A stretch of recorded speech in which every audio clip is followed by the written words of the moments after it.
Hey everyone, it is Kirsten, your fitness diva, and this is today's exercise for the core. So if you haven't joined us yet, if you haven't checked us out, if this is your first time, we do a core exercise every single day. And the reason I do this is because I believe as a personal trainer and a fitness instructor over the last 24 years that the core is the most important muscle that we have in our body to keep strong and flexible and stable. So there's hundreds and hundreds of core exercises out there. So I just want to show you a new one each day. If you like it, keep doing it. If you hate it, it might be because you need to do it more, but at least give it a try. And most of them you can do every day.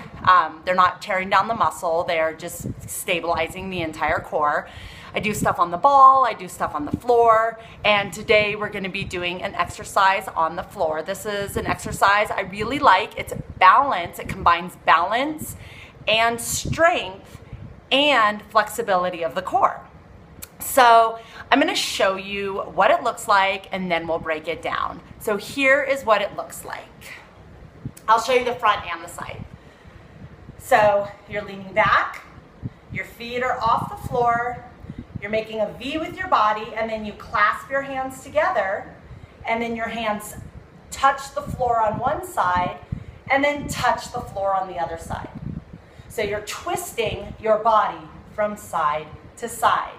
Let me show you from the side. So you're leaning back, about a 45-degree angle, knees come up, about a 45-degree angle, so your feet are off the floor, hands together. You're touching your hands all the way to the floor, then all the way to the floor.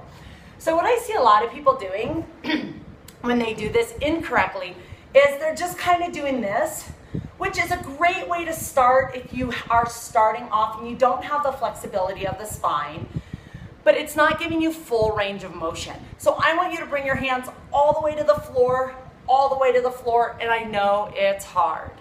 The other thing I see people doing is instead of keeping a flat back, so this is a flat back, they round up and just crunch it in. That's not too bad. You're still working your core, but we also want to work the posture. And so for good posture muscles, we want to keep the chest nice and open. And then the third thing I see, which could also be a good modification if you are newer to core exercises, I don't know if you guys can see this with my camera angle, but your feet want to be up.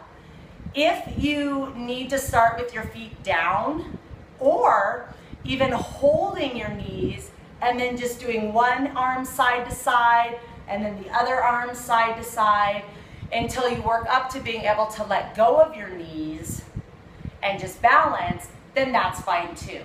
So the full exercise is sit and twist, hands all the way to the floor. That is your V-sit twist. So any questions about that exercise at all today? Yes, that's a good point. So to help stabilize your core, so the question was, what if it hurts my back? Because this is working your back.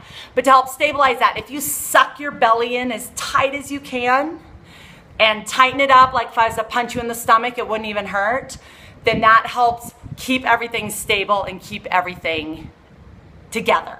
So yes, squeezing your core all the time when you do core exercises, holding it in.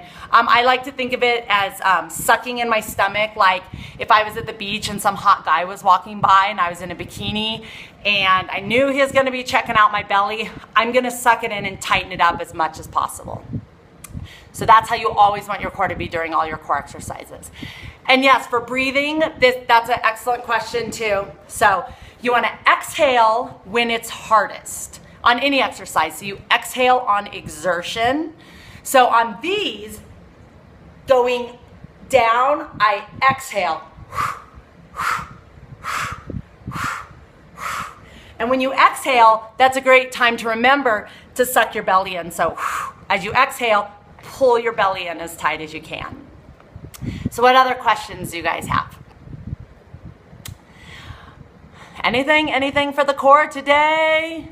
If you missed some of our last previous days exercise, I have them all on my YouTube channel, which is youtube.com/fitnessdiva. Fitness Diva Kerr. So the same name as my Periscope account, Fitness Diva Kerr. So check them out there so you don't miss any. Oh, good question. How many do you do? I would say, and if you watch me before, you hear me say this, anything is better than nothing. So if all you have is 1 minute, just do a minute of them. If you could do 3 sets of a minute, awesome. And if you can do 3 sets of 2 minutes, awesome. So if you can get in a good 5 to 10 minutes overall of core exercises a day, that would be amazing. But if not, 1 minute is awesome. 1 minute is better than no minutes. So do what you can to work your core. So is there anything else today? Oh yes, I have done P90X3. That was good question. Good question. Oh, that's how I got the shirt, because on the back, I think it says maybe, it says I crushed it. When you do this is a Beachbody program, and when you do any Beachbody programs and you complete the whole program, you send in your results and you get a free t-shirt just for completing the program. So I think it's pretty cool. And this is one of those like athletic techie t-shirts. I just came in from a run, so it's perfect for running. It's black. It's really hot outside, so maybe not so perfect for that. So anything else you guys have for me today? All right, well, I will also post a snippet of this on my Instagram, which is also Fitness Diva Kerr. So if you have any questions, connect with me there, and we will stay in touch, and I'll see you for tomorrow's exercise. All right, bye.